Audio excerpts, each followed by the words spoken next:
മണ്ണിൻ്റെ പുതിയൊരു ലക്കം തുടങ്ങുന്നു. എല്ലാ പ്രേക്ഷകർക്കും ഈദാശംസകൾ.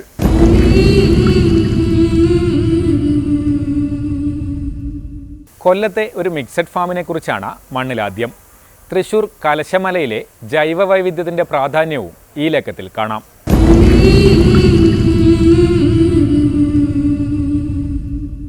ജീവിത സായാഹ്നത്തിലെ ഒറ്റപ്പെടലിനെയും ശാരീരികാവശ്യതകളെയും കൃഷിയിലൂടെയും മൃഗപരിപാലനത്തിലൂടെയും മറികടക്കുന്ന കൊല്ലത്തെ ഒരു വീട്ടമ്മയെക്കുറിച്ചാണ് മണ്ണിലാദ്യം. ഷീല ആൻ്റണി എന്ന ഈ വീട്ടമ്മയുടെ ഉടമസ്ഥതയിലുള്ള ശ്രേയസ് ഫാം ഒരു സംയോജിത കൃഷിയിടമാണ്.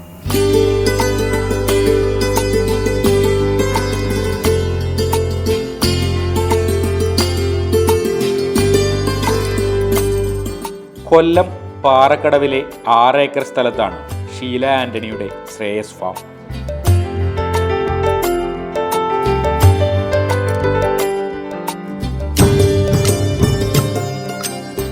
ഈ ഫാമിൽ ഇല്ലാത്തതായി ഒന്നുമില്ല എന്ന് തന്നെ പറയാം.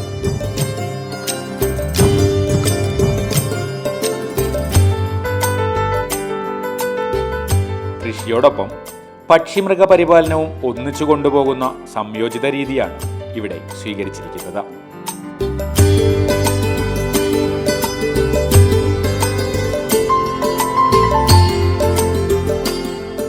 പശുവിനും ആടിനും കോഴിക്കും പുറമെ അരയന്നങ്ങളും എമുവും ചെമ്മരിയാടുമെല്ലാം ഈ ഫാമിലുണ്ട്.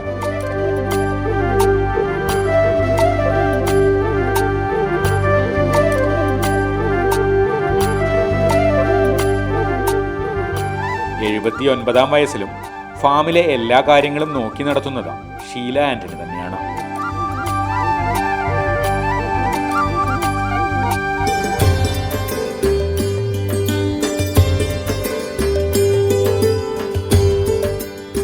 നേരത്തെ കൃഷിയോട് താല്പര്യമുണ്ടായിരുന്നെങ്കിലും ബാങ്ക് ഉദ്യോഗസ്ഥനായ ഭർത്താവിൻ്റെ മരണത്തോടെയാണ് ഷീല മുഴുവൻ സമയവും ഫാമിലെ ജോലികളിൽ മുഴുകിയത്.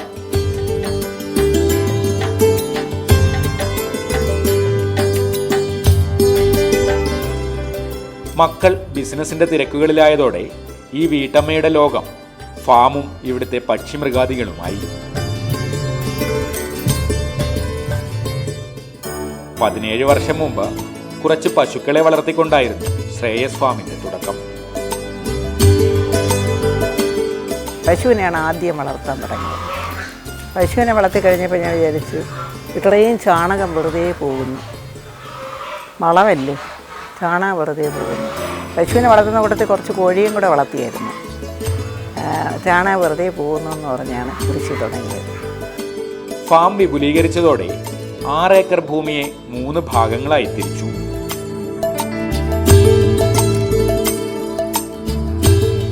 മധ്യഭാഗത്ത് 2 ഏക്കറോളം സ്ഥലം പക്ഷിമൃഗാദികൾക്ക് മാത്രമായി മാറ്റിവെച്ചു.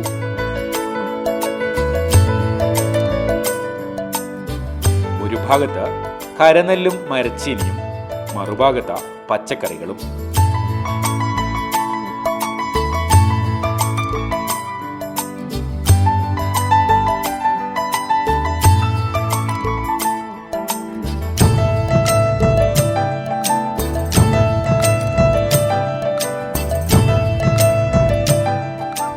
ഈ 6 ഏക്കർ സ്ഥലവും 3ആയിട്ട് ഡിവൈഡ് ചെയ്ത് നടുക്ക് മൃഗങ്ങൾക്ക്, ഇങ്ങനെ ഓരോ മൃഗങ്ങളെയും വാങ്ങിച്ചു കഴിയുമ്പോൾ ആടായി, പിന്നെ താറാവായി, അരയന്നമായി, ഇങ്ങനെ ഓരോന്നിനെയും വാങ്ങിച്ചു കൂട്ടി ആ നടുക്കുള്ള സ്ഥലം മാത്രം 1.5 ഏക്കർ സ്ഥലം, 1.5 അല്ല 2 ഏക്കറിൽ കൂടുതലുണ്ട്. കാരണം ഈ പക്ഷികൾക്കും മൃഗങ്ങൾക്കും മാത്രം, വേറെ ഒന്നിനും ഉപയോഗിക്കത്തില്ല. അതിൻ്റെ ഇടയിൽ തെങ്ങുകളുണ്ട്, അത് തെങ്ങ് നിന്നോളൂ, വലുതല്ലേ. ബാക്കി 2 സൈഡും വേലി കെട്ടി അടച്ച്, ഒരു സൈഡിൽ നെൽകൃഷി കരകൃഷി ചെയ്തു, ഒരു സൈഡിൽ കരകൃഷി മാത്രമല്ല മരച്ചീനി കപ്പയും വെച്ച്, മറ്റിടത്തെല്ലാം എല്ലാ ഫ്രൂട്ട്സിൻ്റെ മരങ്ങളുണ്ട്. കൃഷിയോടുള്ള താല്പര്യം ഷീല ആൻ്റണിക്ക് പാരമ്പര്യമായി പകർന്നു കിട്ടിയതാണ്. ഭർത്താവിൻ്റെ കുടുംബവും കൃഷിക്കാരായിരുന്നു.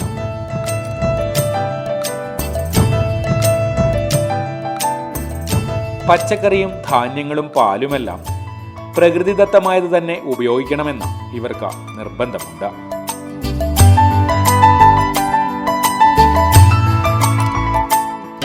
അതുകൊണ്ട് തന്നെ അമിത ലാഭം ലക്ഷ്യമാക്കിയല്ല ഈ ഫാം നടത്തുന്നത്. പാലും മുട്ടയും വിറ്റാണ് നടത്തിപ്പിനുള്ള പണം കണ്ടെത്തുന്നത്. ഞങ്ങൾ പൊതുവെ എൻ്റെ മൂറിയന്മാരൊക്കെ കൃഷിക്കാരാണ്. എൻ്റെ ഹസ്ബൻഡിൻ്റെ ആൾക്കാർ കുട്ടനാട്ടുകാരാണ്, കൃഷിക്കാരാണ്, കംപ്ലീറ്റ് കൃഷിക്കാരാണ്. അതിൽ നിന്നൊക്കെയാണ് ഞാൻ പഠിച്ചെടുത്തത്. പിന്നെ എൻ്റെ അമ്മയാണെങ്കിലും നല്ല കൃഷിക്കാരത്തിയായിരുന്നു. ടെക്നോ പാർക്കിൻ്റെ അടുത്തുള്ള വയൽ അതൊക്കെ ഞങ്ങളുടേതായിരുന്നു. അപ്പോൾ അങ്ങനെ കൃഷിയിൽ നിന്ന് ചെറുപ്പത്തിലേ തുടങ്ങി എനിക്ക് അങ്ങനെ ഒരു ഇഷ്ടം തോന്നി. നമ്മളെല്ലാം നാച്ചുറലായിട്ടുള്ളത് കഴിക്കുമ്പോഴല്ലേ അതിൻ്റേതായ കഴിക്കുന്നതിനാണെങ്കിലും കാണുന്നതിനാണെങ്കിലും എങ്കിലല്ലാണ്ട് അതിനൊരു ഇതുള്ളൂ. പക്ഷേ നമ്മൾ ഈ മറ്റതൊക്കെ കാണുമ്പോഴത്തേനും നമുക്കൊരു അലർജി പോലെയാണ്. അപ്പോൾ ഇതാകുമ്പോഴത്തേനും നമ്മുടെ നാച്ചുറലായിട്ടുള്ള ഫുഡും നാച്ചുറലായിട്ടുള്ള പ്രകൃതിയും എല്ലാം കാണുമ്പോഴത്തേന് കോഴി, താറാവ്, പശു അവരുടെ പാല് കറന്ന് കുടിക്കുക, ആവശ്യമുള്ളവർക്ക് കൊടുക്കുക. 16ഓളം പശുക്കളാണ് ഇപ്പോൾ ഫാമിലുള്ളത്.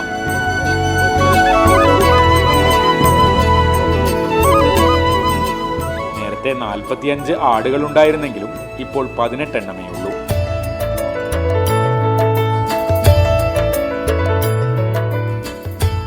പശുവിന്റെ പാൽ മാത്രമേ പുറത്ത് വിൽക്കാറുള്ളൂ. ആട്ടിൻപാൽ വീട്ടാവശ്യത്തിന് മാത്രം.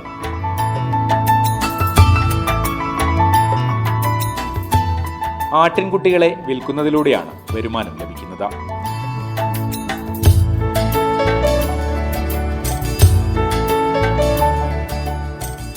പശുക്കൾക്ക് കാലിത്തീറ്റയും പിണ്ണാക്കുമെല്ലാം കൊടുക്കുന്നുണ്ടെങ്കിലും പച്ചപ്പുല്ലാണ് പ്രധാന ആഹാരം.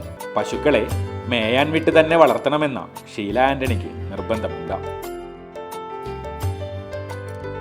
ഞാൻ അങ്ങനെ ചെയ്യുന്നതെന്ന് പറഞ്ഞാൽ എനിക്ക് അന്നേ കെട്ടിയിടുന്നതിനോട് വലിയ അഭിപ്രായമുള്ള ആളല്ല. അവർ ഓടി നടന്ന് നമ്മളെപ്പോലെ തന്നെ ഭൂമിയുമായിട്ട് സഹകരിച്ച് ജീവിക്കണം. പച്ചപ്പുല്ല് തിന്നു, നല്ല കാറ്റും വെളിച്ചവും കൊണ്ട്, മഴയും വെയിലും. മഴ വന്നാൽ കിട്ടാനായിട്ട് വന്ന് നിൽക്കാനായിട്ട് ഷെഡുണ്ട്. അവരങ്ങനെ വളരണമെങ്കിലേ അതിൻ്റെ ഒരു ഇതുള്ളൂ. നമ്മളൊരു മൃഗത്തിനെ കൂട്ടിയിട്ട് വളർത്തിയിരുന്നാൽ അതിനെന്ത് ജീവിതമാണ്? അത് നമ്മളെപ്പോലെ ഒരു ജീവിയല്ലേ, ദൈവം സൃഷ്ടിച്ചിരിക്കുന്നൊരു ജീവിയല്ലേ അത്. അപ്പോൾ നമുക്ക് സ്ഥലമുണ്ടല്ലോ, ആ സ്ഥലത്തിൽ അവർ മേഞ്ഞ് നടക്കട്ടെ. കോഴിയും മുട്ടയും വിൽക്കുന്നതിലൂടെയാണ് മറ്റൊരു വരുമാനം.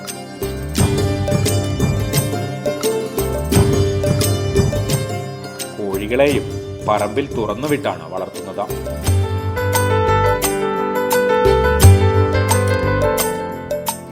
നാടൻ കോഴികൾക്ക് പുറമെ ഗിനിക്കോഴിയുമുണ്ട്.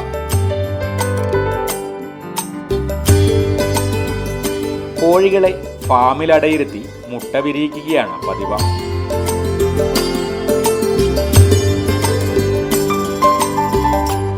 ഇത്തരം കോഴിക്കുഞ്ഞുങ്ങൾക്കും ഇവയുടെ മുട്ടയ്ക്കും മാത്രമേ ശരിയായ ഗുണമുണ്ടാകൂ എന്നാണ് ഷീലയുടെ പക്ഷം.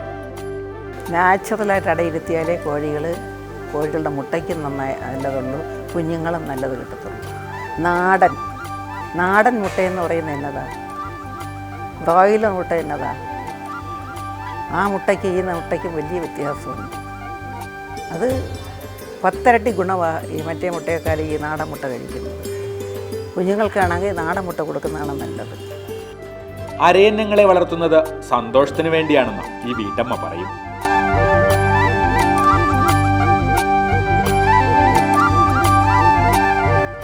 മറ്റു പക്ഷിമൃഗാദികൾക്കിടയിലൂടെ അവ നടക്കുന്നത് കാണാൻ തന്നെ ഒരു ചന്തമാണ്.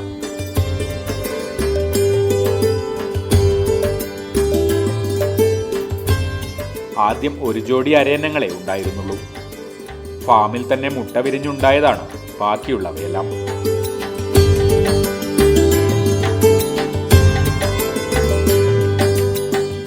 കുറെ അരയന്ന ജോഡികളെ ആവശ്യക്കാർക്ക് കൊടുക്കുകയും ചെയ്തു.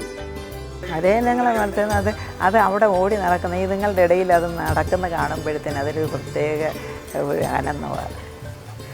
അത് ഭൂമിക്കകത്ത് ഇതിൽ തന്നെ ചുറ്റി നടന്ന് കാണുമ്പോഴത്തേന് നിങ്ങൾക്ക് തന്നെ തോന്നുന്നില്ലേ ഒരു പ്രത്യേകത അതിനെ കാണുമ്പോഴത്തേന്? ആ ഒരു സന്തോഷത്തിന് വേണ്ടിയിട്ടാണ് അരയന്ന വളർത്തുന്നത്. ഞാൻ ഒരുപാട് അരയന്നത്തിനെ കൊടുത്തിട്ടുണ്ട്. പത്തനംതിട്ട ഒരു കൂട്ടർ കൊണ്ടുപോയി, പിന്നെ ചേർത്തല കൊണ്ടുപോയി ഇതായിട്ട്. പിന്നെ കൊല്ലത്ത് തന്നെ 2-3 പേര് പേറായിട്ട് കൊണ്ടുപോയിട്ടുണ്ട്. 4 പേര് കൊണ്ടുപോയി. അതെല്ലാം ഇവിടെ വിരിഞ്ഞത്. ആകെ 2 എണ്ണമേ ഞാൻ വാങ്ങിച്ചുള്ളൂ. അത് തന്നെത്താനെ മുട്ടയിട്ട് ഒരു ശല്യമില്ലാതെ വളർത്താവുന്ന ഒരു സാധനമാണ് ഈ അരയന്ന. അവർ തന്നെ മുട്ടയിട്ട് അവർ തന്നെ അടയിരുന്ന്, പക്ഷെ ആ മുട്ട നമ്മൾ ഉപദ്രവിക്കരുത്. അത് അവിടെ ഇരുന്ന് മുട്ട വിരിഞ്ഞു. ആ കുഞ്ഞുങ്ങളെ വളർത്തുന്നത് പിന്നെ അരയന്നത്തിൻ്റെ ജോലിയാണ്.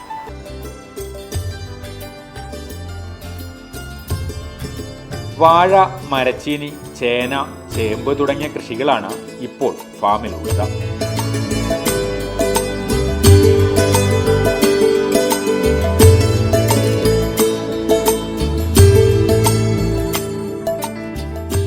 ോളം വാഴയുണ്ട്. മരച്ചീനി വർഷത്തിൽ 2-3 പ്രാവശ്യം നടും.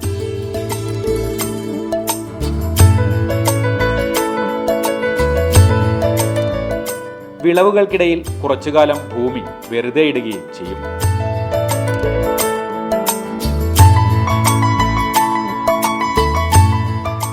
കൃഷിവകുപ്പിന്റെ എല്ലാ പിന്തുണയും ഈ ഫാമിനുണ്ട്. എല്ലാ മാസവും വെറ്ററിനറി ഡോക്ടറും കൃത്യമായി എത്തും. 6 പേരാണ് ശ്രേയസ് ഫാമിലെ സ്ഥിരം തൊഴിലാളികൾ.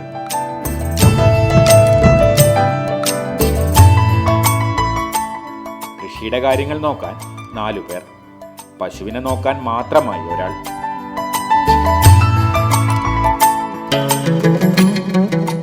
മറ്റു പക്ഷിമൃഗാദികളുടെ പരിപാലനമാണ് 6ാമത്തെ ആളുടെ ചുമതല.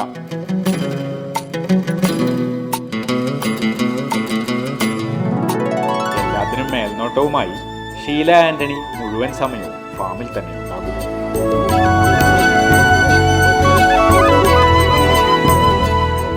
ഇപ്പോഴത്തെ രീതിയിൽ തന്നെ ഫാം നടത്തിക്കൊണ്ടുപോകാനാണ് ഷീലയുടെ ഉദ്ദേശം.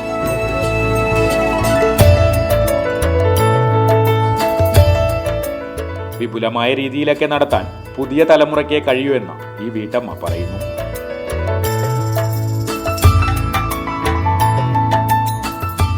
എന്നാൽ പുതിയ രീതികൾക്ക് പോരായ്മകൾ ഏറെയുണ്ടെന്നും ഇവർ വിശ്വസിക്കുന്നു.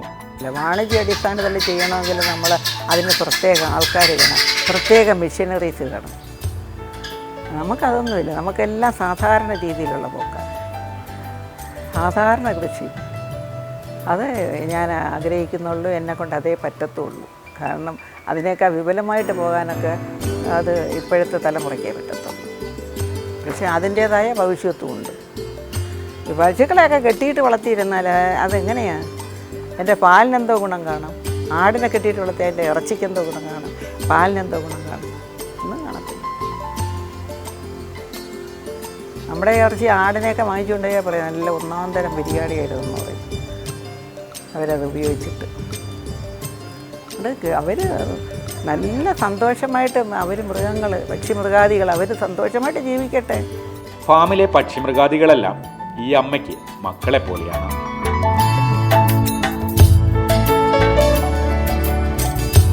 ഇതിൽ നിന്ന് ലഭിക്കുന്ന സംതൃപ്തി മറ്റൊരു ജോലിക്കും ബിസിനസ്സിനും നൽകാനാകില്ലെന്നും ഇവർ പറയുന്നു. എല്ലാത്തിനും പരിപാലനം നല്ലവണ്ണം ഉണ്ട്. എനിക്ക് എൻ്റെ മക്കളെ പോലെ തന്നെയാണ് ഇവരെല്ലാവരും. മക്കളങ്ങനെ അതുപോലെ തന്നെയാണ്. അതിനൊരു സംതൃപ്തി നമ്മൾ എന്ത് ബിസിനസ് ചെയ്തിരുന്നാലും എന്ത് ജോലി ചെയ്തിരുന്നാലും കിട്ടത്തില്ല. ഇവരുമായിട്ട് ഒരു 2 മണിക്കൂറോ 3 മണിക്കൂറോ അവരുമായിട്ട് സഹകരിച്ച് നമ്മൾ നിൽക്കുകയാണെങ്കിൽ അതിൻ്റേതായ പ്രത്യേക ഇതുണ്ട്. എനിക്ക് എല്ലാ രോഗങ്ങളും ഉള്ള ആളാണ് ഞാൻ. എങ്കിലും ഞാൻ ഇന്നും ആരും കണ്ടാലും രോഗം ഇല്ലയെന്ന് പറയത്തക്ക രീതിയിൽ ജീവിക്കുന്നത് ഇവരുടെ സഹവാസമാണ്. ഈ മൃഗങ്ങളുടെയും ഈ കൃഷിയുടെയും സഹവാസം മാത്രമുണ്ടാകും.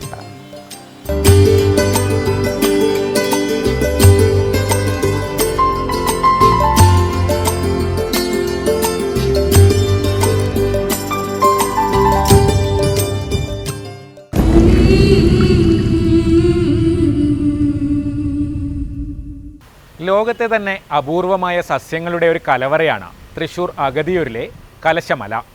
കലശമലയുടെ ജൈവ വൈവിധ്യത്തെക്കുറിച്ചാണ് മണ്ണിലിനി.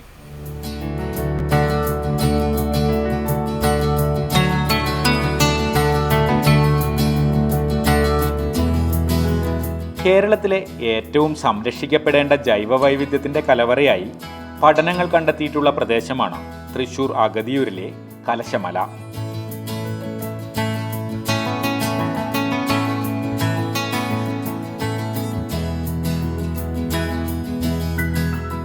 ഈ കുന്നും ഇതിൻ്റെ താഴ്വരയിലെ സസ്യസമ്പത്തുമാണ് ഒരു കാലത്ത് ഈ പ്രദേശത്തെ കൃഷിയിടങ്ങളെ മുഴുവൻ ജലസമൃദ്ധമാക്കിയിരുന്നത്.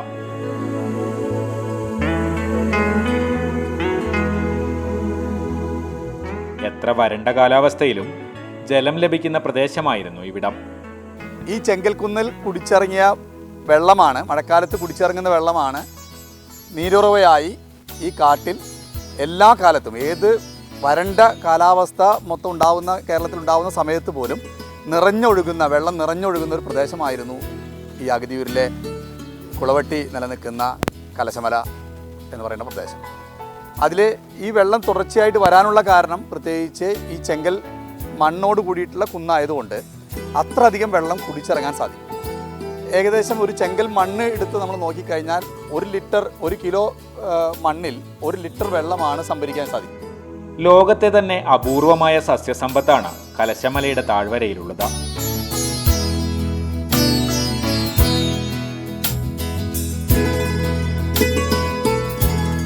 സൈസീജിയം ട്രാവൻകൂറിയം എന്ന ശാസ്ത്രനാമമുള്ള കുളവെട്ടി എന്ന സസ്യമാണ് ഇതിലെ ഏറ്റവും പ്രധാനം.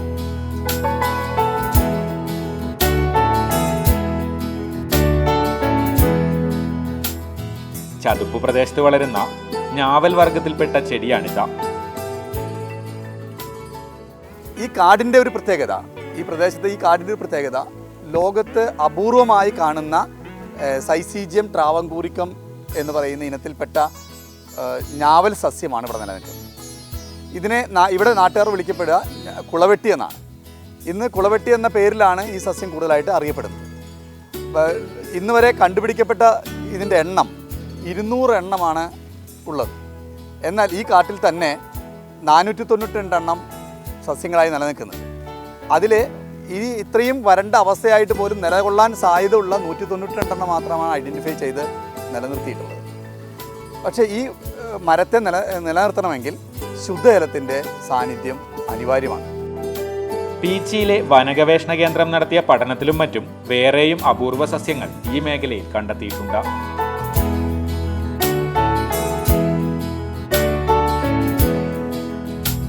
ഏതാണ്ട് 23 ഇനം സസ്യങ്ങളാണ് ഇത്തരത്തിൽ കണ്ടെത്തിയിട്ടുള്ളത്.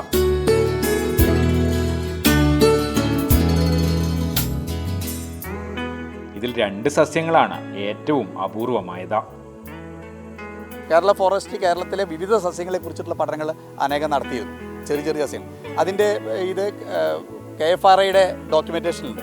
അവർക്ക് പോലും കിട്ടാത്ത ഒരു ചെറിയ ഇനം വാഴ നമ്മുടെ ഈ കാട്ടിൽ ഉണ്ട്. കഴിഞ്ഞ വർഷമാണ് അത് അവർ ശേഖരിച്ച് കൊണ്ടുപോയത്. അത്തരത്തിലുള്ള ഒരു അപൂർവം വാഴ ഇനം ഇതിൻ്റെ അകത്തുണ്ട്. അതേപോലെ തന്നെ വള്ളിവീട്ടി എന്ന് പറയുന്ന ഒരു സസ്യം ഇവിടെ ഉണ്ട്. അത് സാധാരണ സഹ്യപർവ്വതത്തിൻ്റെ ചില പ്രദേശങ്ങളിൽ മാത്രമേ അത്തരത്തിലുള്ള വള്ളിവീട്ടിയുള്ളൂ. വള്ളിവീട്ടി എന്ന് പറയുന്ന സസ്യമുണ്ട്. 10-23 ഐറ്റങ്ങൾ ഇതുണ്ട്. പക്ഷേ പലതും പല ഭാഗത്തും കാണുന്നതാണ്. ഈ 2 ഐറ്റങ്ങൾ പക്ഷേ അപൂർവം ഇനം തന്നെയാണ് എന്നതാണ്. സംസ്ഥാന ജൈവ വൈവിധ്യ ബോർഡും ഈ മേഖലയിലെ സസ്യവൈവിധ്യത്തെക്കുറിച്ച് പഠനം നടത്തിയിരുന്നു.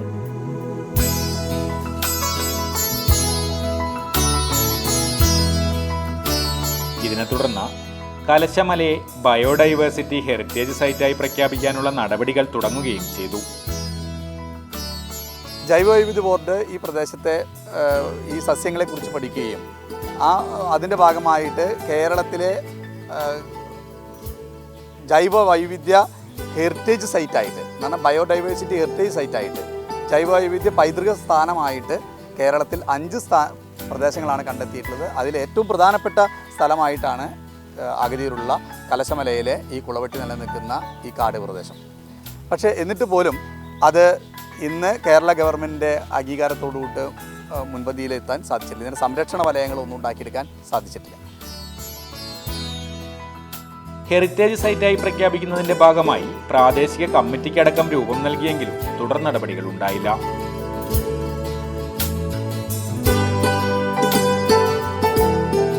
കലശമലയിൽ ഇപ്പോൾ ബാക്കിയുള്ള ജൈവവൈവിധ്യമെങ്കിലും സംരക്ഷിച്ചില്ലെങ്കിൽ പ്രദേശത്ത് ജലദൗർലഭ്യം രൂക്ഷമാകുമെന്നും പഠനങ്ങൾ പറയുന്നു. ജലമില്ലെങ്കിൽ കുളവെട്ടി പോലുള്ള അപൂർവ സസ്യങ്ങൾക്ക് നിലനിൽപ്പുമില്ല. ബയോഡൈവേഴ്സിറ്റി ചെയർമാനായ വർമ്മ സാർ ഇവിടെ വന്ന് നേരിട്ട് പഞ്ചായത്ത് മെമ്പർമാരും മാത്രമല്ല ഈ ഭൂമിയുടെ അവകാശിയും അമ്പല കമ്മിറ്റി അംഗങ്ങളും എല്ലാവരും കൂടി അടങ്ങുന്ന പ്രാദേശിക കമ്മിറ്റി രൂപീകരിക്കപ്പെട്ടു. രൂപീകരിച്ചത് ഒറ്റൊന്നേ ഉള്ളൂ. ആ വർഷം തന്നെ ഇതിനെ ഹെറിറ്റേജ് സൈറ്റായിട്ട് പ്രഖ്യാപിക്കപ്പെടണം എന്നുള്ളതാണ്. ഹൈദരാബാദിൽ നടന്ന ഇൻ്റർനാഷണൽ സെമിനാറിൽ കേരളത്തിൻ്റെ ഒരു ജൈവവൈവിധ്യ ഹെറിറ്റേജ് സൈറ്റ് പ്രസൻറ്റ് ചെയ്യാൻ പോകുന്ന ഇതാണെന്ന് പോലും ഇവിടെ പ്രഖ്യാപിക്കപ്പെട്ട് പോയതാണ്. പക്ഷേ ഇതിൻ്റെ എല്ലാ ഡോക്യുമെൻറ്റുകളും ഇന്ന് ബയോഡൈവേഴ്സിറ്റി ബോർഡിൽ ഒരു അലമാറയിൽ ഇരിക്കുകയാണ്. അതൊരിക്കലും ഇതുവരെ നിയമസഭയുടെ അകത്തേക്കോ എവിടെയും ചോദ്യം ചെയ്യപ്പെട്ടില്ല. അങ്ങനെ അത് ഈ കുന്നിൻ്റെ മുകളിൽ നടക്കുന്ന മാഫിയ സംഘത്തിൻ്റെ പ്രവർത്തനമാണോ ഇതിൻ്റെ ഈ രേഖകളെല്ലാം പുറത്തു വരാത്തത് എന്നുള്ളത് നമുക്ക് തിരിച്ചറിയാൻ സാധിക്കുന്നില്ല. വേനൽക്കാലത്ത് പോലും ജലസമൃദ്ധമായിരുന്ന അഗതിയൂരിൻ്റെ കൃഷിയിടങ്ങൾ വരണ്ടു തുടങ്ങിയത് കാർഷിക മേഖലയെയും ആശങ്കയിലാക്കിയിട്ടുണ്ട്.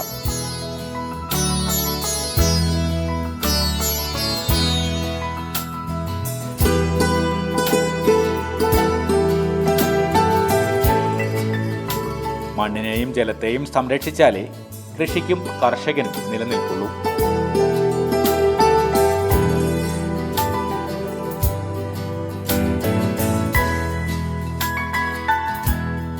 അതുകൊണ്ട് തന്നെ ജൈവ വൈവിധ്യ സംരക്ഷണം കർഷകരുടെ കൂടി ഉത്തരവാദിത്തമാവുകയാണ്.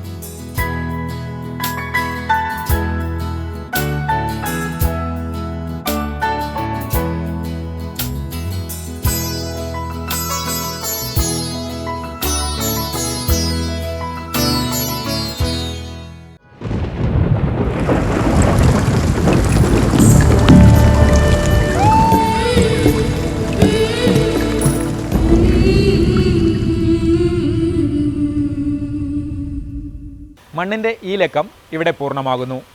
മുൻ എപ്പിസോഡുകൾ കാണാനും പ്രതികരണങ്ങൾ അറിയിക്കാനുമായി ഞങ്ങളുടെ ഫേസ്ബുക്ക് പേജായ facebook.com/reportermanna സന്ദർശിക്കുക.